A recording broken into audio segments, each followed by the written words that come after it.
پہلے تو ہم دعا سے انشاءاللہ آغاز کرتے ہیں، پھر بات کریں گے انشاءاللہ۔ نازش اگر وہاں سے حدیث کی ایک بک ہے نا بلو کلر کی ٹیبل پہ، وہ بڑھا دو اگر۔ ایک ہی۔ اعوذ باللہ السمیع العلیم من الشیطان الرجیم من ہمزہ ونفخہ ونفثہ، بسم اللہ الرحمن الرحیم۔ رب اشرح لی صدری ویسر لی امری واحلل عقدۃ من لسانی یفقہوا قولی، ربی زدنی علما ربی زدنی علما ربی زدنی علما، اللہم فقہنا فی الدین اللہم فقہنا فی الدین اللہم فقہنا فی الدین، آمین یا رب العالمین۔ اللہ کی حمد و ثنا کے ساتھ اور اس دعا کے ساتھ کہ اللہ تعالی ہم سب کو قرآن سمجھنے اور عمل کرنے کی توفیق عطا کرے۔ جو کام یعنی قرآن کو سمجھنے کے لیے جو ہم نے قدم اٹھایا ہے، اللہ تعالیٰ اس کو قبول کرے۔ اور سب سے بڑی ضرورت ہے وہ یہ ہے کہ قرآن ہدایت کی کتاب ہے، اللہ تعالیٰ ہم سب کو ہدایت کے راستے پہ ڈالے۔ اور اس سے بھی زیادہ ضروری دعا یہ ہے کہ اللہ تعالیٰ ہم سب کو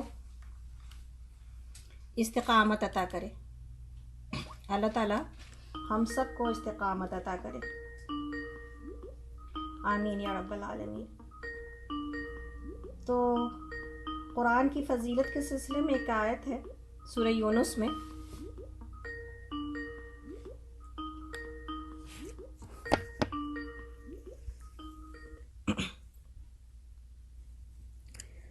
قرآن کی فضیلت کے سلسلے میں ایک آیت ہے سورہ یونس میں، بہت ہی اہم آیت ہے اس اعتبار سے کہ قرآن کے ساتھ میرا تعلق کیا ہونا چاہیے، میرا وقت کتنا لگنا چاہیے۔ اللہ تعالیٰ فرماتے ہیں سورہ یونس کی آیت نمبر 57 اور 58 ہے، اللہ تعالیٰ کا ارشاد ہے، لوگو تمہارے پاس تمہارے رب کی طرف سے ایک ایسی کتاب آئی ہے جو سراسر نصیحت اور دلوں کی بیماری کے لیے شفا ہے، اور اچھے کام کرنے والوں کے لیے اس قرآن میں رہنمائی اور عمل کرنے والے مومنین کے لیے رحمت ہے۔ یعنی اس کے اندر جو چیزیں موجود ہیں وہ ہے نصیحت، دلوں کی بیماری کے لیے شفا، رہنمائی اور رحمت۔ سبحان اللہ۔ تو اللہ تعالیٰ کہتے ہیں کہ آپ کہہ دیجئے لوگوں کو کہ اللہ تعالیٰ کی اس فضل اور مہربانی یعنی قرآن کے اترنے پر خوش ہونا چاہیے۔ یہ قرآن اس دنیا سے بہت زیادہ بہتر ہے جس کو وہ جمع کر رہے ہیں۔ میری اسکائپ والے لوگوں سے ریکویسٹ ہے کہ پلیز میوٹ کریں۔ متین آپا آپ میوٹ کریے، آپ کے پاس سے شور آ رہا ہے بہت۔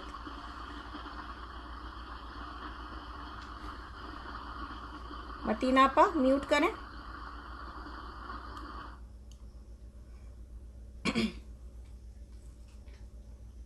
تو یہ قرآن اس دنیا سے بدر جہاں بہتر ہے جس کو وہ جمع کرے۔ یعنی بات کیا سمجھ میں آ رہی ہے ہمیں یہاں پر کہ قرآن اتنی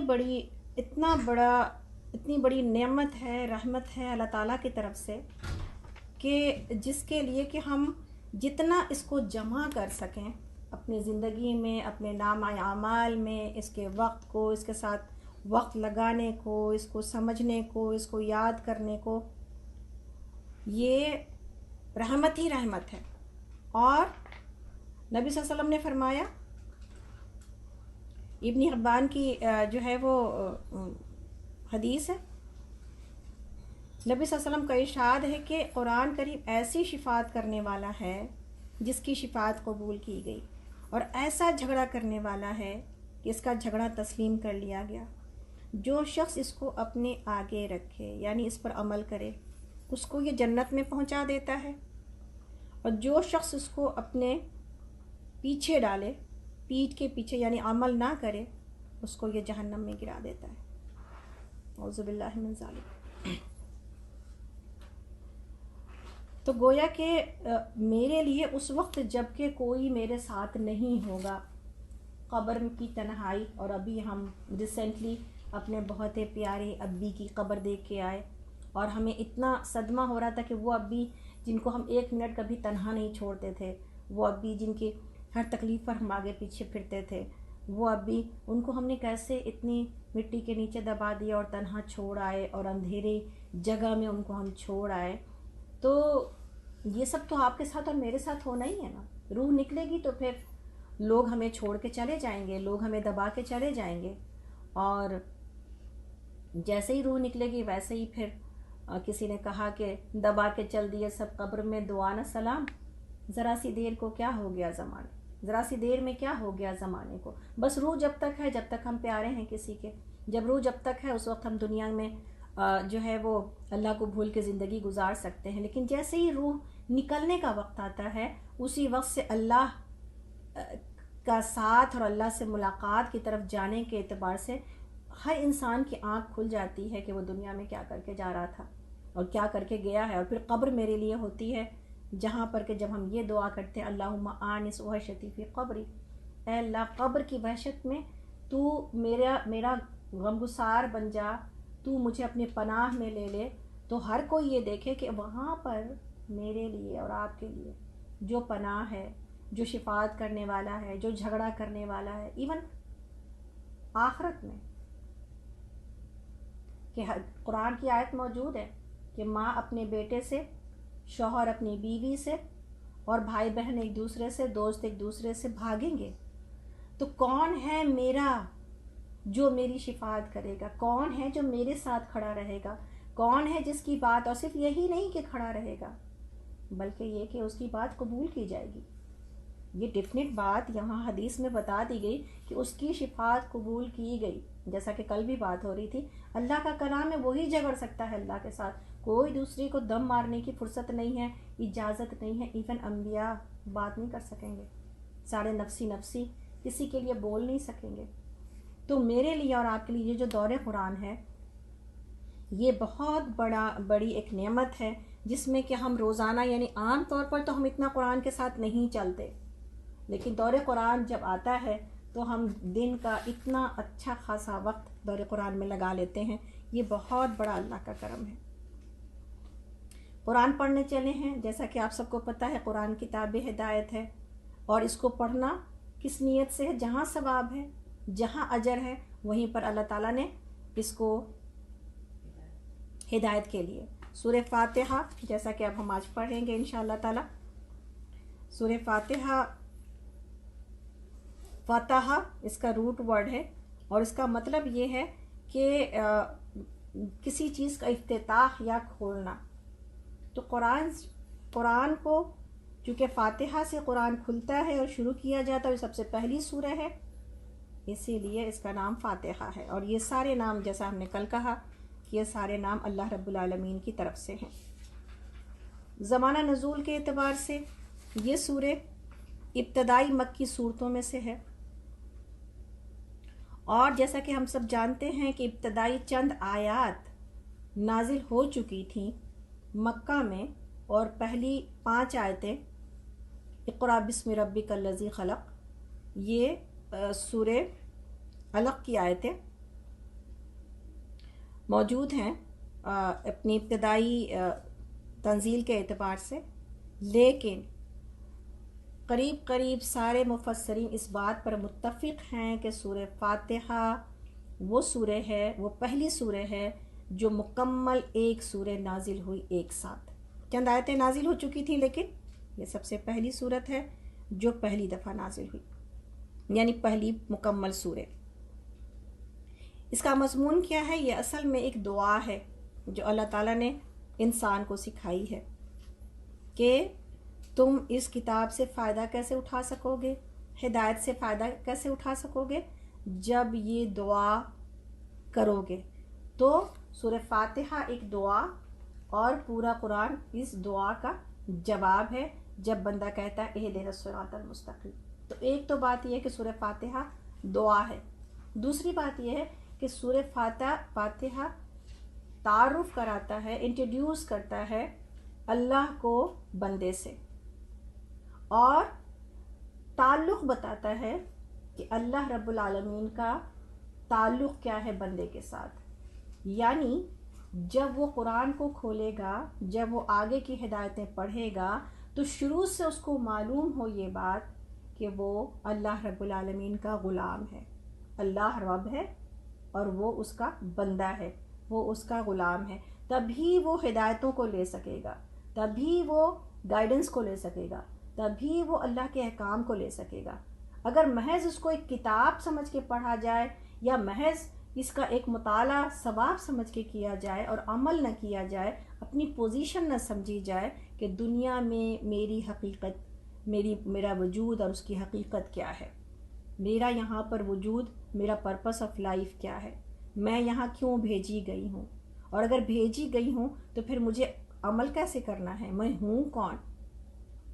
تو اللہ تعالیٰ نے سورہ فاتحہ میں یہ بتا دیا کہ میں رب ہوں اور تم میرے غلام ہو، اور جب غلام ہو تم تو پھر آگے میری ہدایتوں کے اوپر عمل کرتے رہنے کے سوا تمہارے پاس کوئی دوسرا چارہ نہیں ہے. اس لیے کہ غلام کے پاس کوئی آزادی نہیں ہوتی ہے، کوئی فریڈم نہیں ہوتی ہے. تو دنیا میں تم کو فریڈم میرے حوالے کرنا پڑے گا. تو یہ ہے اصل تعارف جو سورہ فاتحہ سے ہم کو ملتا ہے کہ اللہ تعالیٰ کا تعارف، اور پھر اس کے بعد اس بات کی فکر کہ شروع سے ہی اللہ نے ہمیں اور آپ کو یہ سکھا دیا کہ جو اصل فکر ہے وہ کیا چیز کی ہے، ہدایت کی فکر کرنے کی ضرورت ہے. مانگو تو دنیا نہ مانگو، آخرت مانگو. اس لیے کہ دنیا اور دنیا کی زندگی دونوں، تمہاری زندگی اور دنیا دونوں ختم ہو جانے والی چیز ہے. تم کو دوبارہ پیدا کیا جائے گا اس دنیا کے لیے جو ہمیشہ ہمیشہ رہنے کی ہے. تو اللہ تعالیٰ نے سورہ فاتحہ میں یہ ساری تفصیلات بیان کر دی. آگے چلتے ہیں ہم لوگ انشاءاللہ تعالیٰ تلاوت کی طرف، پھر اس کے بعد ہم اس کی فضیلت اور اس کے معنی کی طرف آئیں گے. اعوذ باللہ من الشیطان الرجیم، بسم اللہ الرحمن الرحیم. الحمد للہ رب العالمین، الرحمن الرحیم، مالک یوم الدین، ایاک نعبد و ایاک نستعین، اہدنا الصراط المستقیم، صراط الذین انعمت علیہم غیر المغضوب علیہم ولا الضالین، آمین. شروع اللہ کے نام سے جو بڑا مہربان نہایت رحم کرنے والا ہے. الحمدللہ رب العالمین، ساری کی ساری تعریف اور سارے کا سارا شکر اللہ کے لیے ہے جو تمام کائنات کا رب ہے. الرحمن الرحیم، وہ رحمان اور رحیم ہے.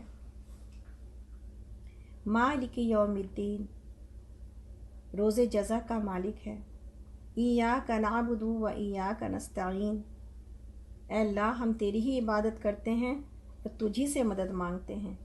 اہدنا الصراط المستقیم، ہمیں سیدھا راستہ دکھا. صراط الذین انعمت علیہم، ان لوگوں کا راستہ جن پر تو نے انعام کیا. غیر المغضوب علیہم ولا الضالین، ان کا نہیں جن پر تو غضبناک ہوا اور جو بھٹکے ہوئے ہیں. یہ ہے وہ دعا، یہ ہے وہ تعریف، یہ ہے وہ شکر جو بندہ مومن اللہ رب العالمین کے سامنے بیان کرتا ہے، جو ہمیں اللہ تعالیٰ نے سکھایا ہے. یہاں پر یہ بات سمجھ لینا چاہیے کہ سورہ فاتحہ ایک ایسی فضیلت والی اور عظیم سورہ ہے کہ جس کے بارے میں حدیث میں ملتی ہے یہ بات. اور سورہ فاتحہ ہم بہت دفعہ پڑھ چکے ہوں گے اور بہت دفعہ ہم نے دور قرآن میں پڑھا بھی. آج لوگوں کی تعداد کم دیکھ کے ہم کو یہی افسوس ہو رہا ہے کہ آج سورہ فاتحہ ٹھیک ہے ریکارڈنگ تو ہمیں مل ہی جاتی ہے، لیکن جو لوگ کے میرے سامنے کم ہیں ان کی بات ہو رہی ہے. لیکن اس کو جتنی بار آپ اور ہم سمجھتے ہیں نا، اتنی بار میرا دل ایمان کے نور سے بھر جاتا ہے، اتنی بار میرا دل اللہ رب العالمین کے آگے جھک جاتا ہے، اتنی بار میرا دل اپنی گزری ہوئی زندگی پر شرمندہ ہوتا ہے۔ تو سورہ فاتحہ کی سمجھ بوجھ حاصل کرتے رہنا بہت ضروری ہے، ڈیٹیل میں اس کو سمجھتے رہنا، تاکہ ہم اپنے اس ایمان کو بڑھائے رکھ سکیں جو مطلوب ہے۔ تو سورہ فاتحہ کی عظمت یہ ہے کہ حدیث میں ہے کہ نبی صلی اللہ علیہ وسلم، مسلم اور نسائی کی حدیث ہے کہ ایک مرتبہ جبرائیل علیہ السلام بیٹھے ہوئے تھے نبی صلی اللہ علیہ وسلم کے پاس کہ اوپر سے ایک زوردار دھماکے کی آواز آئی۔ تو جبرائیل علیہ السلام نے اوپر دیکھ کر فرمایا، آج آسمان کا وہ دروازہ کھلا ہے جو کبھی نہیں کھلا تھا۔ پھر وہاں سے ایک فرشتہ نبی صلی اللہ علیہ وسلم کے پاس آیا اور کہا، خوش ہو جائیے، 2 نور آپ کو ایسے دیے گئے ہیں کہ آپ سے پہلے کسی نبی کو نہیں دیے گئے۔ سورہ فاتحہ اور سورہ بقرہ کی آخری آیتیں، سورہ فاتحہ اور سورہ بقرہ کی آخری آیتیں ایک ایک حرف پر نور ہے، ایک ایک حرف پر نور ہے۔ اور صحیح مسلم میں تو گویا کہ یہ جو آیتیں ہمیں ملی یہ کسی امت کو نہیں ملی، وہ دروازہ کھولا گیا جو کبھی نہیں کھلا، وہ فرشتہ اترا جو کبھی نہیں اترا۔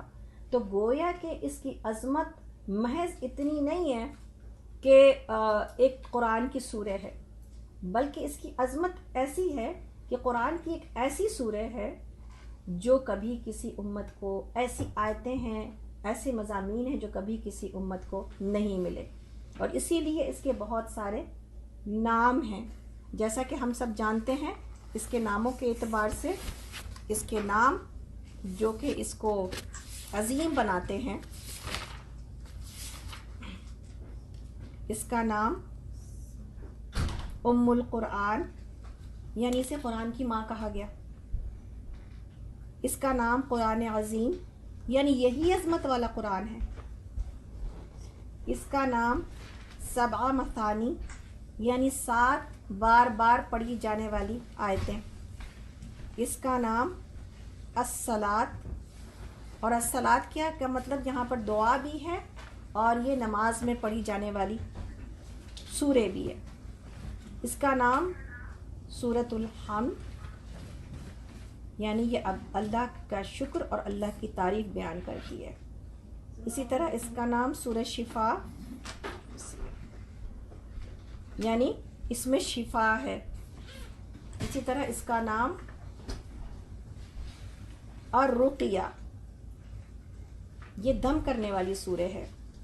اسی طرح اس کا نام الکافیہ، یہ کافی ہو جانے والی سورہ ہے۔ جیسا کہ ہم اس کی فضیلت کے بارے میں اور اس کی عظمت کے بارے میں جانتے ہیں کہ اگر نماز میں اس کو نہ پڑھا جائے، اگر نماز میں اس کو نہ پڑھا جائے تو نماز نہیں ہوتی۔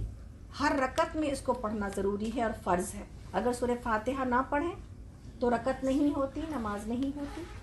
اور اگر اس کے علاوہ پورا قرآن بھی پڑھ جائیں تو وہ والد نہیں ہے، کبھی بھی نہیں۔ اس کے علاوہ اگر قرآن سے کچھ نہ پڑھا جائے تو کافی ہے، اسی لیے اس کو کافیہ کہا گیا۔ اس کا مطلب یہ ہے کہ جب ہم رکعت میں سورتیں لگاتے ہیں وہ مستحب ہے، پسندیدہ ہے، لیکن فرض نہیں ہے۔ لگانا چاہیے اس لیے کہ نبی صلی اللہ علیہ وسلم نے لگائی ہیں صورتیں، اور نماز میں ہمیں یہ ہدایت کی گئی، صحابہ کا یہ عمل رہا، نبی صلی اللہ علیہ وسلم کا یہ عمل رہا کہ قرآن سب سے زیادہ جس چیز کے لیے ہمیں دیا گیا وہ ہدایت ہے۔ اور دوسری چیز کہ ہم نماز میں قیام کی حالت میں اس کو پڑھیں، ہم اس کو یاد کریں، ہمارے سینے میں۔ انشاءاللہ سوال ہم بعد میں اسی کو لے بھی لیں گے۔ اور اگر ہم کو مسٹیک ہو جائے، یعنی صورتوں میں اگر ہم سے کچھ آگے پیچھے ہو جائے تو ہم نے جان بوجھ کے نہیں کیا اور ہو جاتی ہے چیزیں، اس کے لیے ہمیں کوئی سجدہ سہو کرنے کی ضرورت نہیں ہے۔ سجدہ سہو اس مسٹیک کے اوپر نہیں ہے جو تلاوت میں ہم سے ہو جاتی ہے۔ اللہ تعالیٰ نے کہا میں نے اس امت کی خطا جو جان بوجھ کے نہیں ہے اور ایسے غلطیوں کو میں نے معاف کر دیا ہے، تو اللہ تعالیٰ نے معاف کیا ہوا ہے ہمیں۔ اگر مسٹیک ہو جائے، بعض دفعہ ہم نئی صورتوں کو نہیں پڑھتے اسی خوف کی وجہ سے کہ جی پتہ نہیں غلطی ہو جائے گی۔ نئی صورتوں کو پہلے آپ اور ہم نفل نمازوں میں پڑھیں، سنتوں میں پڑھیں، فرض نماز جب پکی ہو جائے تو پھر فرض میں پڑھیں. لیکن اس کے باوجود اگر غلطی ہو جاتی ہے، ہم انسان ہیں اور غلطیاں ہوتی ہیں، جبھی تو بعض ایسی غلطیوں پر جو نماز کا حصہ بھی ہیں ہمیں سجدہ سہو سکھایا گیا تاکہ بندہ مومن اپنی نماز کو صحیح کر لے غلطی کے بعد.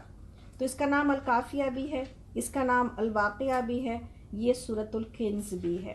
یعنی یہ اس میں یہ خزانہ ہے پورے قرآن کا.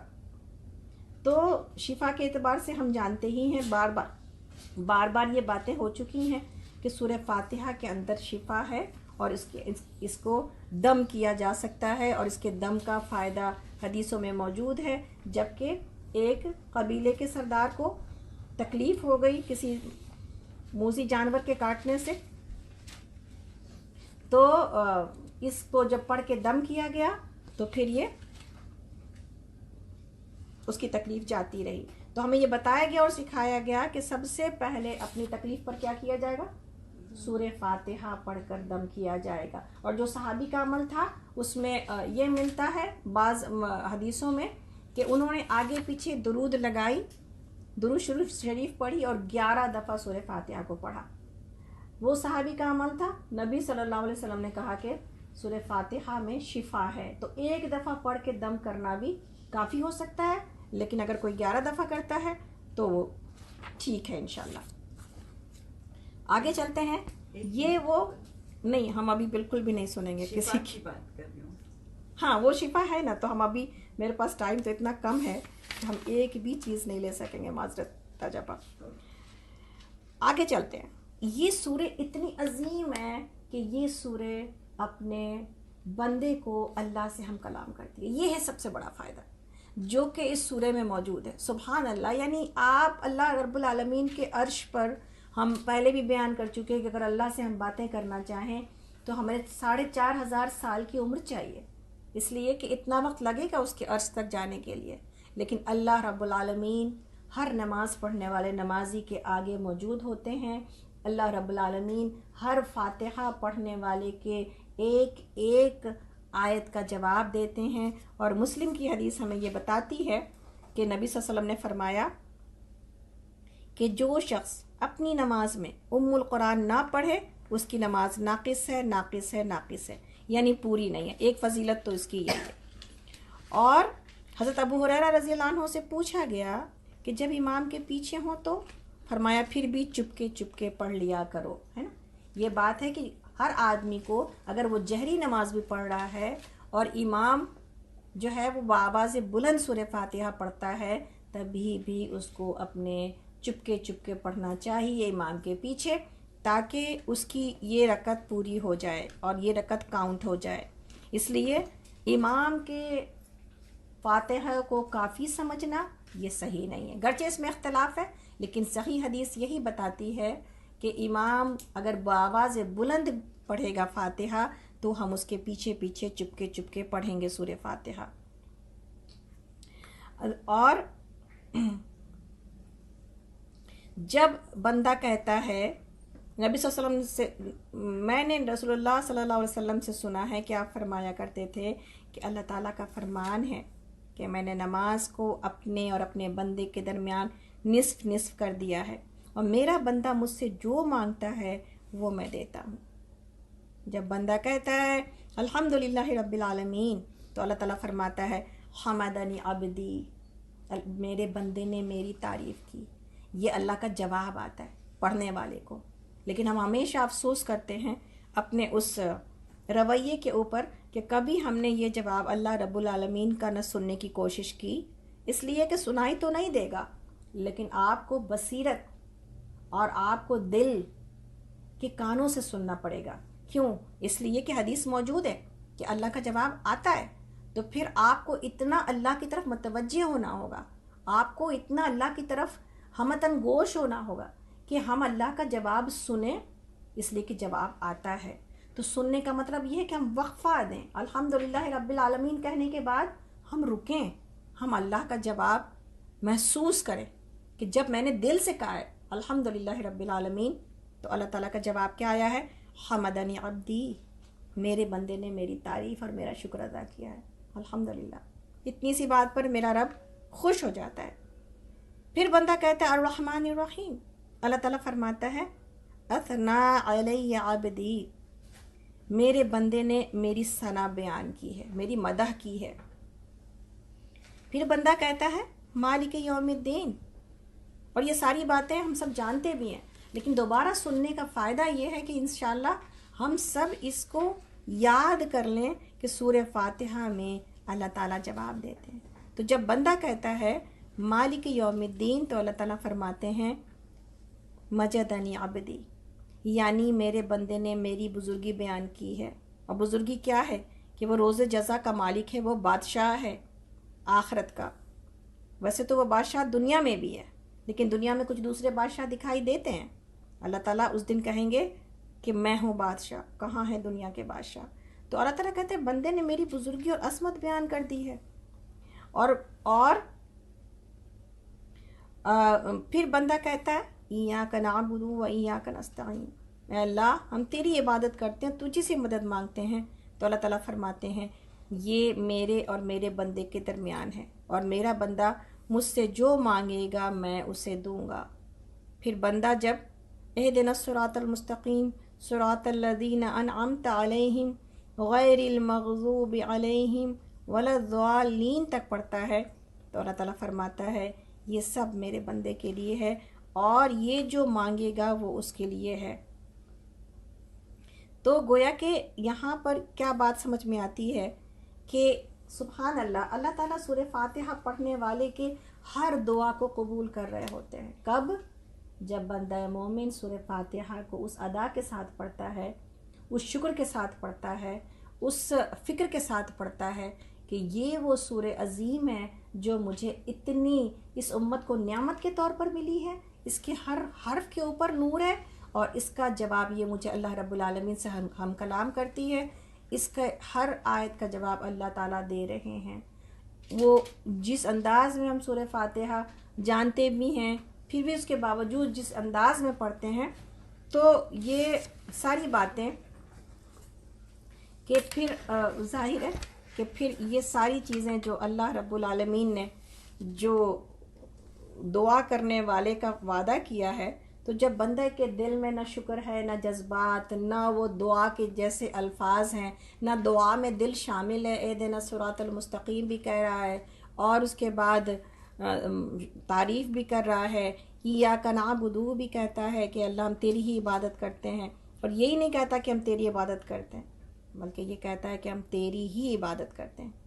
تو ان تمام چیزوں میں اگر دل شامل نہیں ہے، دماغ شامل نہیں ہے، اور یہ سب کچھ ایک مشین کی طرح ہم کہہ رہے ہیں، تو پھر اللہ تعالیٰ کا یہ جواب کہ میرے بندے نے جو کچھ مانگا ہے وہ میں اس کو دوں گا،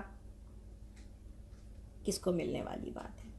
تو یہ آج ہم انشاءاللہ تعالیٰ دوبارہ سے یاد دہانی کر رہے ہیں اور پڑھ رہے ہیں، تو انشاءاللہ اس کی کوشش کرتے ہیں کہ اللہ تعالیٰ ہم سب کو سورہ فاتحہ کی عظمت کو سمجھتے ہوئے اللہ سے ہم کلام ہونے والا بنا دے، کہ جو بندہ ہم کلام ہوتا ہے اسی کے لیے ساری رحمتیں اور برکتیں ہیں انشاءاللہ، آمین یا رب العالمین۔ تو سورہ فاتحہ کی یہ برکتیں ہیں۔ اب آتے ہیں اعوذ باللہ من الشیطان الرجیم کی طرف۔ یہ ہمیں بتایا گیا کہ جب کبھی تم یہ شیطان مردود سے پناہ کہ اعوذ باللہ، کہ میں اللہ کی پناہ مانگتی ہوں، من الشیطان الرجیم، شیطان مردود سے، یہ ہمیں سکھایا گیا کہ جب کبھی قرآن پڑھا جائے تو اللہ کی پناہ لے لیا جائے، اور اس کے اندر اللہ کی پناہ موجود ہے۔ نہ صرف یہ کہ قرآن پڑھتے ہوئے، بلکہ کسی بھی معاملے میں جہاں پر کوئی وسوسہ آئے، شیطان کی اکساہٹ آئے، اور غصہ اور ناراضگی آئے، غصے میں سکھایا گیا کہ جب دو لوگ آپس میں لڑ رہے تھے تو نبی صلی اللہ علیہ وسلم نے کہا کہ ایک کلمہ میں ایسا جانتا ہوں کہ اگر یہ پڑھ لیں تو ان لوگ دونوں کا غصہ جاتا رہے، اعوذ باللہ من الشیطان الرجیم۔ اسی طرح اس کے بارے میں علماء یہ کہتے ہیں کہ قرآن کو پڑھتے وقت میں اس لیے پناہ مانگنے کی ضرورت ہے کہ یہ کتاب ہدایت ہے، یہ اللہ کا قرب عطا کرتی ہے، یہ آپ کو اور ہم کو بصیرت عطا کرتی ہے۔ قرآن بصیرت عطا کرتا ہے کہ دنیا کی زندگی کیا ہے اور آخرت کیا ہے، جو نہیں چاہتا کہ شیطان ہم حاصل کر پائے۔ جس دن ہم یہ سمجھ گئے کہ دنیا کی حقیقت کیا ہے، اس دن ہم شیطان کے وار سے بچنا شروع ہو جائیں گے۔ اسی لیے اس کو شروع میں سکھایا گیا۔ یہ فرض تو نہیں ہے، مستحب ہے، یعنی اگر کوئی بھول جائے تو کوئی اس کو گناہ نہیں ہے، لیکن پسندیدہ ہے کہ یہ پڑھا جائے۔ اسی کے بارے میں علماء یہ کہتے ہیں کہ بعد میں بھی اس کو پڑھنا چاہیے۔ جب انسان جو ہے وہ قرآن کی تلاوت کر لے تو بعد میں بھی پڑھے۔ کیوں؟ تاکہ جو ہدایت اس کو وہاں سے ملی ہے وہ دل کے اندر باقی رہے۔ ورنہ ہوتا ہے کیا ہے، آپ پڑھتے ہیں، آپ کا دل اس وقت نرم ہوتا ہے، کچھ چیزیں پہلے تو ہمیں سمجھ نہیں آتی، لیکن اگر ہم معنی کے ساتھ پڑھ لیتے ہیں یا معنی ہمیں پتہ چل جاتی ہے، ہمارا دل نرم ہوتا ہے، تو پھر بعد میں پھر فوراً ادھر ہم نے کتاب بند کی، ادھر ہم نے قرآن بند کیا، ادھر ہم نے نماز سے ہم اٹھے، ہم فوراً میرا دل پھر وہ ساری چیزیں بھول جاتا ہے۔ درس سے ادھر ہم اٹھے، پھر ہم فوراً میرا دل وہ ساری چیزیں بھول جاتا ہے جو اثر ہم نے میرے دل کے اوپر ہوا تھا۔ تو اپنے دل کے اثرات کو باقی رکھنے کے لیے ضرورت اس بات کی ہے کہ ہم اعوذ باللہ من الشیطان الرجیم تلاوت کے بعد بھی، درس کے بعد بھی، اچھی باتوں کو سننے اور سیکھنے کے بعد بھی ہم اس کو پڑھیں، تاکہ شیطان میرے دل کے اندر سے اس اثر کو ختم نہ کر دے۔ اسی طرح نماز کے اندر آنے والے وسوسوں کے بارے میں بھی نبی صلی اللہ علیہ وسلم نے اس بات کو سکھایا تھا کہ جب اگر کسی کو وسوسے آتے ہیں نماز میں، یا دماغ کے اندر سوچ آتی ہے اور دماغ جو ہے وہ نماز سے نکل کے کہیں اور چلا جاتا ہے، تو آپ صلی اللہ علیہ وسلم نے یہ طریقہ بتایا تھا۔ جب ایک صحابی نے آ کے شکایت کی تھی تو آپ نے کہا کہ تم نماز کی حالت میں ہوتے ہوئے جب تم کو یہ بات سمجھ میں آئے کہ تمہارا ذہن بھٹک رہا ہے بہت زیادہ ادھر ادھر، تو تم یہ کرو کہ نماز میں ہی اعوذ باللہ من الشیطان الرجیم پڑھو، اور پھر اپنی بائیں طرف تھوڑا سا اس طرح تھکاؤ کہ اس میں تھوک کے ذرات موجود ہوں۔ اس میں بائیں جانب کرنا ہے، اس میں تھوڑے سے تھوک کے ذرات موجود ہوں۔ اور یہ کب کرے گا انسان؟ جب انفرادی نماز پڑھ رہا ہے، تب ظاہر ہے کہ جماعت میں کرنے کی چیز نہیں ہے۔ جماعت میں کرنے کے اعتبار سے اس بات کو سمجھنا چاہیے کہ ہم پہلے ہی جب ہم پڑھتے ہی ہیں اعوذ باللہ من الشیطان الرجیم، تو اپنے دل اور دماغ کو یکسو کر لیں۔ اور نبی صلی اللہ علیہ وسلم سے جو ثابت ہے، آپ نے نماز کے اندر ثنا کے بعد جو پڑھا ہے تعوذ، وہ ہے اعوذ باللہ السمیع العلیم من الشیطان الرجیم من ہمزہ ونفخہ ونفثہ، یعنی کہ میں اللہ جاننے والے اور سب سے زیادہ جاننے والے اور سب سے زیادہ سننے والے کی پناہ مانگتی ہوں شیطان مردود سے۔ کیا چیزیں؟ ہمز کے معنی ہے گلا گھونٹنے کے، کہ وہ ہمارے یعنی ساتھ میں ایسے لگا ہے کہ نیکی کی طرف جائیں تو گلا گھٹتا ہوا محسوس ہوتا ہے، اور ایسا محسوس ہوتا ہے جیسے کہ آپ نہیں کر سکیں گے وہ کام۔ نیکی کا کچھ سنیے تو ڈراتا ہے شیطان آپ سے، یا آپ کو مصروف کر دیتا ہے۔ اسی طرح نفخ کے معنی اس کا تکبر ہے، اور نفس کے معنی شیر گوئی ہے، اور نفس کے معنی پھونک بھی، یعنی اس کے پھونکوں سے، اس کے وسوسے سے اور اس کے ڈرانے سے، تمام چیزوں سے پناہ۔ ایک مکمل تعوذ ہے جو نبی صلی اللہ علیہ وسلم نے ہمیں نماز میں سکھایا ہے۔ لیکن نماز میں اگر ہم اس کو پڑھتے ہیں تو پھر یاد رکھنا چاہیے کہ ہم نے شیطان مردود سے ہر طرح کی پناہ مانگ لی ہے۔ لیکن اس کے باوجود میرے پاس خیالات کیوں آتے ہیں؟ اس کی وجہ یہ ہے کہ کسی نے بڑی اچھی بات بتائی تھی، انشاءاللہ اس بات کو بتا کے ہم آگے چلیں گے، کہ جب اگر پہلے ہی انسان کا دل دنیا میں اتنا لگا ہو، پہلے ہی جب ہمارے پاس میری اپنی خواہشات کا غلبہ ہو، پہلے ہی جب ہم اللہ رب العالمین کی اس عظمت کو نہیں سمجھ پاتے کہ اللہ میرے سامنے کھڑا ہے اور یہ وہ عمل ہے جس کا اجر اور جس کا ثواب جنت سے کم نہیں ہے، پہلے ہی اپنی نمازوں کو انڈر اسٹیمیٹ کر لیتے ہیں، پہلے ہی اس کی بلندی اور عظمت کو نہیں سمجھتے ہیں، تو پھر میرے دل پر اس تعوذ کا اثر نہیں ہوتا۔ بالکل اس انسان کی طرح کہ جو ہڈیوں کو لے کے بیٹھا ہے، اور اگر کتا اس کے پاس آتا ہے اور وہ کتے کو بھگاتا ہے تو کتا پھر اس کو پاس چلا آتا ہے، پھر اس کو بھگاتا ہے، کتا پھر اس کے پاس چلا آتا ہے۔ تو ہمارے لیے کہ ہمارے پاس اپنے دل کے اندر اتنی خواہشات جمع ہیں کہ شیطان کو ہم اس کی وجہ سے جب بھگاتے ہیں، شیطان جانتا ہے اس کی پسند کی چیز تو میرے پاس موجود ہی ہے نا، تو وہ بار بار آتا ہے۔ وہ جانتا ہے کہ ایک دفعہ اس نے شاید مجھ سے پناہ مانگ لی ہے، شاید وہ چوکنا ہے، لیکن وہ بار بار آ کے مجھے انہی خواہشات میں، انہی خیالات میں الجھانے کی کوشش کرتا ہے جو میں نے پہلے سے اپنے دل کے اندر وہ محبتیں، وہ لگاوٹ، وہ ساری چیزیں۔ ہم کہتے تو ہیں نماز میں کہ انی وجہ تو اللہ، میں نے اپنی تمام چیزوں سے اپنا رشتہ، اپنا کنیکشن کاٹ لیا ہے، لیکن اس کے بعد یا ہم یہ کہتے ہیں کہ ان صلاتی و نسکی و محیایا، یہ سب کچھ ہم زبان سے کہتے ہیں، لیکن سارے لنکس اور سارے رشتے میرے دماغ کے اندر موجود ہوتے ہیں۔ اسی وجہ سے نماز کے اندر نہ میرا دل لگتا ہے، نہ میرے خیالات رکتے ہیں۔ لیکن اگر ہڈی ہٹا دی جائے اور کتے کو بھگایا جائے، اور کتا یہ دیکھے اس کے پاس کچھ ہے ہی نہیں، میرے مطلب کی چیز، میرے پسند کی چیز، تو پھر ایک دفعہ بھگانے والے کے بھگانے سے کتا جو ہے وہ بھاگ جائے گا۔ تو کسی جو ہے سلف نے یہ بتایا کہ جب تم اپنے دل کے اندر شیطانی لگاوٹ، پسند، وسوسوں، خیالات، محبت، دلچسپیاں لے کے رہو گے تو پھر شیطان کامیاب ہو جائے گا، بار بار آ کر تم کو تنگ کرے گا، وہ تم کو پھر چھوڑے گا نہیں، اس لیے کہ وہ تمہارے اندر کی چیز کو دیکھ رہا ہے، وہ تمہارے اندر کی چیز کو دیکھ رہا ہے۔ تو یہ ہے شیطان کا وسوسہ، جو ہم جو ہے وہ تھکتے ہیں نماز سے، شیطان نہیں تھکتا بہکانے سے۔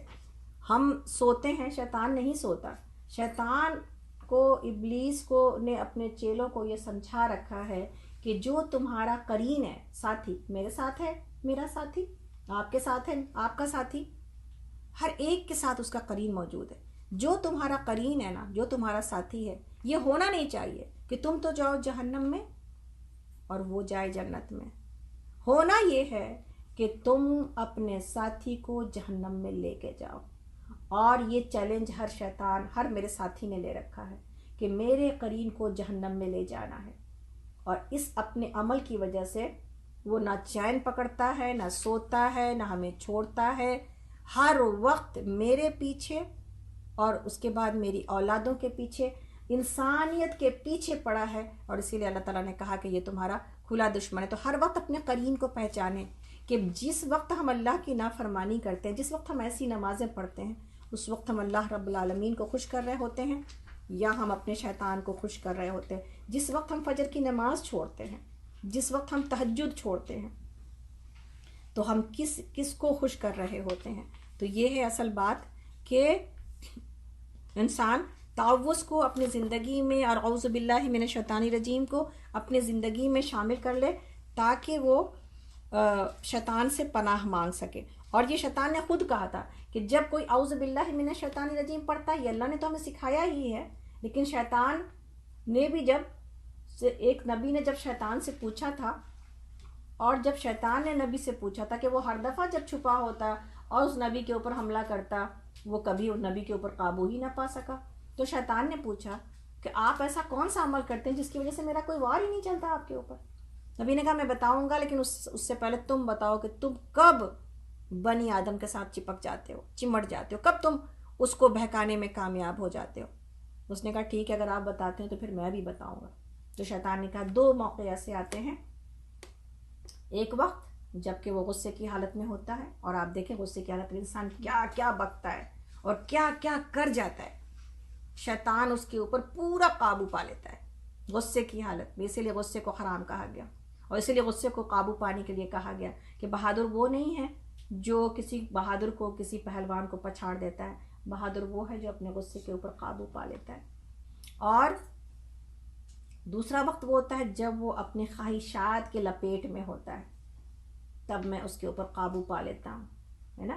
یہی لپیٹ ہے نا جس کی وجہ سے ہم نماز میں خواہشات کے لپیٹ میں ہوتے ہیں۔ ہر چیز جو میرا دل چاہتا ہے وہ میرے دل کے اندر موجود ہی ہوتی ہے، دنیا کی محبت، اور ہم اللہ رب العالمین کے آگے اس کی محبت کے دعوے کرنے کھڑے ہو جاتے ہیں۔ تو نبی نے کہا کہ تمہارا وار اس لیے نہیں چلتا میرے اوپر کہ جب میں گھر سے نکلتا ہوں میں اعوذ باللہ من الشیطان الرجیم پڑھ لیتا ہوں۔ تو شیطان نے کہا یہ بالکل صحیح بات ہے کہ میں کسی چیز سے نہیں اتنا ڈرتا یا بھاگتا جتنا کہ اعوذ باللہ من الشیطان الرجیم سے۔ تو یہ میرا اور آپ کا کرنے کا کام ہونا چاہیے۔ اس کے بعد بسم اللہ الرحمن الرحیم ہے، اور یہ ہر سورے کے پہلے لکھی گئی ہے قرآن میں سوائے سورہ توبہ کے، اور اس کو بھی پڑھنا مستحب ہے۔ اور بسم اللہ کے بارے میں یہ کہا گیا کہ صرف قرآن کی ہر سورہ ہی نہیں بلکہ ہر کام کو نبی صلی اللہ علیہ وسلم نے سکھایا، ہمیں سنت ہے کہ بسم اللہ سے شروع کیا جائے گا، ہے نا۔ اور بسم اللہ سے شروع کرنے کے اعتبار سے علماء نے اس کی تفسیر یہ بتائی ہے کہ بسم اللہ سے شروع کرنے میں جو فائدے ہیں وہ کیا ہیں کہ پہلے بسم اللہ سے شروع کرنے میں جو پہلی چیز یہ ہوگی کہ انسان برے کام سے بچ جائے گا، ہے نا۔ بسم اللہ سے شروع کرنے سے انسان برے کام سے بچ جائے گا۔ کسی برائی کو کرنے سے پہلے انسان بسم اللہ نہیں کرے گا، چوری کرنے سے پہلے بسم اللہ نہیں کرے گا، کوئی زانی زنا کرنے سے پہلے بسم اللہ نہیں کرے گا۔ تو سب سے پہلے انسان یہ دیکھے گا کہ وہ کام کیا کر رہا ہے، بسم اللہ کر رہا ہے تو آگے کام بھی صحیح ہے۔ دوسری چیز یہ ہے کہ جائز اور صحیح اور نیک کاموں کی ابتدا کرتے ہوئے اللہ کا نام لینے سے آدمی کی ذہنیت بالکل ٹھیک سمت میں کام کرتی ہے۔ کل یہ اخلاص کی بات ہو رہی تھی نا کہ ہم جو کریں اللہ کو راضی کرنے کے لیے کریں، تو بسم اللہ کرنے سے آپ کو اور ہم کو یہ بات سمجھ آ جاتی کہ جب اللہ کا نام لیا گیا ہے تو کیا صرف اللہ کے لیے کام ہو رہا ہے، یہ ہے اصل بات۔ اور تیسری بات یہ ہے کہ جب اللہ کا نام لے کے شروع کیا جاتا ہے کوئی کام تو اس میں برکت آتی ہے۔ با سے بلندی ہے، سین میں اللہ کا نور ہے، اور میم میں وہ مالک ہے، بادشاہ ہے ہر چیز کا۔ تو یہ ہے بسم اللہ کی عظمت اور برکت۔ تو آگے چلتے ہیں ہم لوگ۔ جب یہ کہا گیا سورہ فاتحہ میں کہ الحمد للہ رب العالمین، الحمد تعریف ساری کی ساری۔ حمد میں کیا ہے؟ حمد میں ہماری اردو کتابوں میں محض تعریف کا ترجمہ کیا جاتا ہے، اسی لیے محض عربی کو نہ پڑھنا یا نہ سمجھنا اور محض ٹرانسلیشن اردو کا ہو یا انگلش کا ہو، کوئی ٹرانسلیشن کوئی دوسری زبان عربی کو کور نہیں کر سکتی۔ عربی اتنی رچ زبان ہے، ایک زبر کے معنی موجود ہے، ایک پیش کے معنی موجود ہے، زبر اور زیر کی غلطی سے معنی تبدیل ہو جاتا ہے، اتنی رچ لینگویج ہے۔ یہاں پر ال کے معنی میں صرف حمد ہوتی تو بات پوری نہ ہوتی، لیکن ال کے معنی میں یہ بات موجود ہے کہ ساری کی ساری تعریف، جتنی بھی تعریف ہو سکتی ہے وہ اللہ کے لیے ہے۔ اور جب ہم للہ کو بعد میں لاتے ہیں کہ الحمدللہ، تو اس کا مطلب یہ ہوتا ہے کہ صرف اور صرف اللہ ہی کے لیے ہے۔ اگر اللہ کو پہلے لے آیا جاتا تو بات میں صرف نہیں موجود ہوتا، یعنی تعریف اللہ کی ہے، اس میں کیا بات آتی کہ تعریف اور شکر ہم شاید کسی دوسرے کے بھی کر سکتے ہیں، لیکن جب الحمد کے بعد للہ لایا گیا تو اس کی پوزیشن چینج ہی ہو جانے سے معنی میں بہت بڑا فرق واقع ہو جاتا ہے۔ جیسے جب ہم کہتے ہیں نعبدو ایاکا، ہم تیری عبادت کرتے ہیں، لیکن جب ایاکا کو پہلے لایا گیا اور نعبدو کو بعد میں لایا گیا تو معنی کیا پیدا ہو گیا؟ ہم صرف اور صرف تیری ہی عبادت کرتے ہیں۔ صرف پوزیشن چینج ہو جانے سے الفاظ کے معنی میں زمین آسمان کا فرق پیدا ہو جاتا ہے۔ یہ عربی کی خوبصورتی۔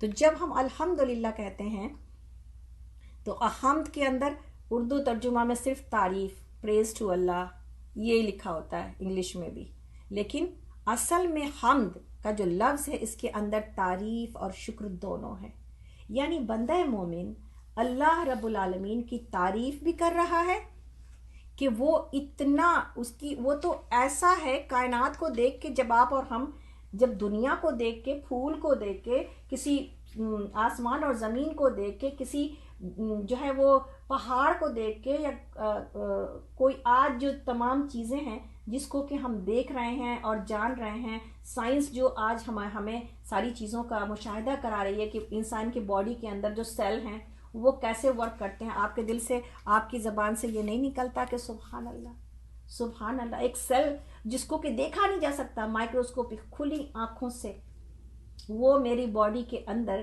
ایک پورے جو ہے وہ کارخانے کی طرح ورک کر رہا ہے، اس کا سینسز اتنا، وہ کیا باڈی کو کہ اندر کیا چیز کا فائدہ ہے اس کو لے لینا اور جس کو فائدہ نہیں اس کو ریجیکٹ کر دینا. وہ اتنا چھوٹا سا سیل، وہ اس کو اتنا عظیم کام کس نے سونپ رکھا ہے اور وہ کیسے اس طرح انسان کے جسم میں کام کر رہا ہے. تو آپ کے اور میرے منہ سے سبحان اللہ نکلتا ہے. جب آپ سمندر کی گہرائی جس کو آپ نہیں دیکھتے لیکن آپ فش ایکویریم میں جا کے جب آپ سمندر کے مخلوقات کو دیکھتے ہیں تو آپ کے منہ سے سبحان اللہ نکلتا ہے. جب آپ کسی پلانیٹوریم میں چلے جاتے ہیں جس آسمان کو آپ نے نہیں دیکھا، اور جب آپ اس کے آسمان کی چیزوں کو دیکھتے ہیں، سیاروں کے حجم کو دیکھتے ہیں، کتنا بڑا بڑا اس دنیا سے کتنی بڑی بڑی دنیایں، ہمارے سورج سے کتنے بڑے بڑے سورج کائنات میں موجود ہیں، اور کائنات اتنی بڑی ہے آج تک سائنسداں پتہ نہیں چلا سکے. تو آپ کے منہ سے سبحان اللہ. تو تعریف تو اس خدا کے جس نے کہ اس دنیا کو بنایا ہے، سبحان اللہ، کہ اس کے ابھی تک تو پورا ایکسپلور ہی نہیں کیا جا سکا. تو پھر یہ تعریف ہے اس کی کہ اس نے کتنی بڑی اور کیسی کائنات بنائی ہے جس کو سمجھتے سمجھتے بھی اب دنیا اپنے اختتام کو جا رہی ہے لیکن پوری طرح سمجھا نہیں جا سکتا. اور شکر جس نے کہ مجھے بنایا، پوری میری ضرورتوں کو جسم کے اندر پیدا کر دیا، اور جو ایک سسٹم جو میرے جسم کا کہ کام کر رہا ہے، اور میری سانس کا بھی جانے آنے کا سسٹم، میرے دل کے دھڑکنے کا سسٹم، میرے گردے کے کام کرنے کا سسٹم، ایک چیز کام کرنا چھوڑ دے تو پھر ہم کہاں ہوں گے. اور وہی ذرا سا ڈسٹربنس ہوتا ہے باڈی میں تو پھر اس کے بعد آپ کہاں ہوتے ہیں. آپ کا ایک رزلٹ بلڈ ٹیسٹ خراب آ جائے تو پھر آپ کہاں ہوتے ہیں. تو سارے وقت ہر چیز تو اس نے نہ صرف یہ کہ ہم کو بنایا بلکہ پوری کائنات میرے لیے بنائی ہے. یعنی ہر چیز جو کائنات میں اس نے بھیجی ہے یا دی ہے، زمین کو اتنا اپجنا سکھا دیا. انسان کتنے بھی زیادہ ہو جائیں دنیا کے اندر رزق کی کمی نہیں ہوتی. یہ اس نے اپنے بندوں کے لیے رزق کا انتظام کر رکھا. وہ تو سات زمین کی تہوں کے اندر کسی کیڑے کے بھی رزق کا انتظام کرتا ہے. وہ تو ایسا رزاق ہے جس نے کہ ہر ایک کی رزق کی ذمہ داری اٹھا رکھی ہے. تو پھر احسان کتنا بڑا ہے میری زندگی کے اوپر، احسان کتنا بڑا ہے میری زندگی کے اوپر کہ جب ہم کہیں الحمدللہ الحمد، تو میرا دل، یعنی حمد کے بارے میں یہ کہا جاتا ہے کہ حمد ہو ہی نہیں سکتی جب تک کہ دل شامل نہ ہو. انسان کسی کا شکریہ ادا کر سکتا ہے بغیر دل کے، انسان کسی کی تعریف کر سکتا ہے بغیر دل کے. اس لیے کہ ضروری نہیں ہے کہ ہر چیز میں آپ دل سے مروب ہوں، کسی سے آپ دل سے اس کی تعریف کر رہے ہیں. بعض اوقات انسان اپنے دوسرے فائدے کے لیے، دوسری مصلحتوں کے لیے کرتا ہے یہ کام، لیکن اللہ کی حمد نہیں ہو سکتی جب تک کہ اس میں دل شامل نہ ہو. جب تک مومن بندے کے آنکھوں میں یہ اللہ کے دل کے اندر اور آنکھوں کے اندر نمی نہ ہو کہ میرے رب العالمین کا شکر اور اس کی تعریف ایسی ہے جس نے کہ مجھے سب سے بڑا جو بنانے کے ساتھ ہی جو احسان ہے وہ ایمان کا دینا ہے جو اس نے مجھے عطا کر دیا ہے. الحمدللہ رب العالمین.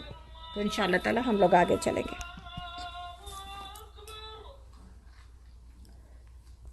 اذان کے بعد.